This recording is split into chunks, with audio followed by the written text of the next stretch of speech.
NIM saya B1J009019. Saya dari Fakultas Biologi Universitas Jenderal Sudirman. Di sini saya akan menjelaskan tentang tugas struktur biologi molekuler, yaitu tentang struktur organisasi pada prokariot. Struktur gen prokariot tersusun atas beberapa bagian terpenting, yaitu promotor, bagian terstruktural, dan terminator. Gen-gen pada prokariot yang bertanggung jawab dalam jalur biokimia tertentu pada umumnya diorganisasikan dalam sebuah struktur operon, yaitu di mana operon adalah organisasi beberapa gen struktural yang eksklusif tetap dikendalikan pada satu promotor yang sama. Contohnya adalah operon LAC, yaitu yang mengandalkan kemampuan metabolisme dari masing-masing gen struktural yang terdapat pada bakteri E. coli, yaitu tentunya yang akan diaktifasikan adalah laktosanya. Operon LAC yaitu operon yang mengandalkan kemampuan metabolisme laktosa pada bakteri E. coli. Dalam operon LAC terdapat 3 macam gen struktural yang mengkode protein dalam berbeda-beda. Yang pertama adalah adanya gen LAC-Z yang akan mengkode beta-galaktosidase, gen Y yang akan mengkode permease, dan gen A yang akan mengkode transasetilase. Operator adalah bagian promotor tempat penempelannya protein represor yang akan dikode oleh gen LAC-I, yaitu di mana operator adalah bagian integral dalam sebuah promotor LAC tersebut yang merupakan tempat penempelan molekul protein pada represor, yaitu di sini adanya penempelan tersebut di kapset. Masing-masing gen struktural tersebut memiliki kolinisasi awal dan kolin terminasi, tapi tetap ekspresinya akan dikendalikan oleh promotor.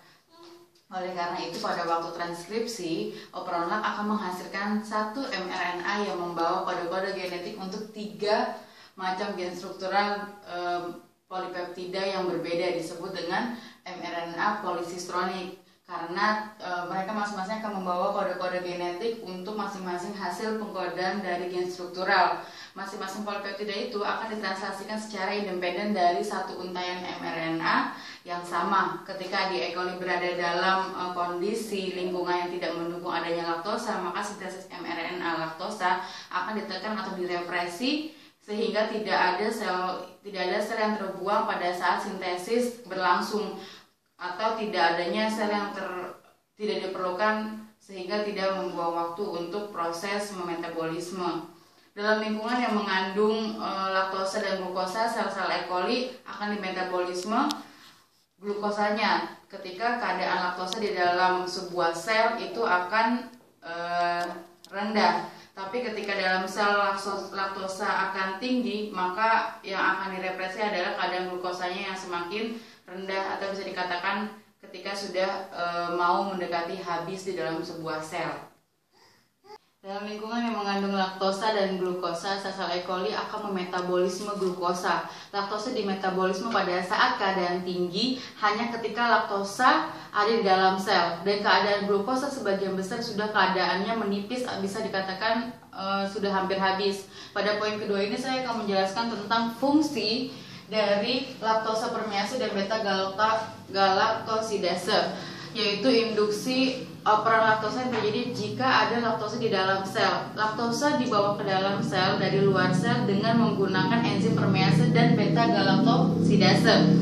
Operon laktosa sebenarnya tidak sepenuhnya fokus atau konsen, karena di dalam sel sitoplasma selalu ada produksi ekspresi operon. Oleh karena itu, enzim permease yang akan membantu membawa laktosa dari luar sel melalui transport ion H+ yang dibantu oleh laktosa permease ke dalam sel sitoplasma.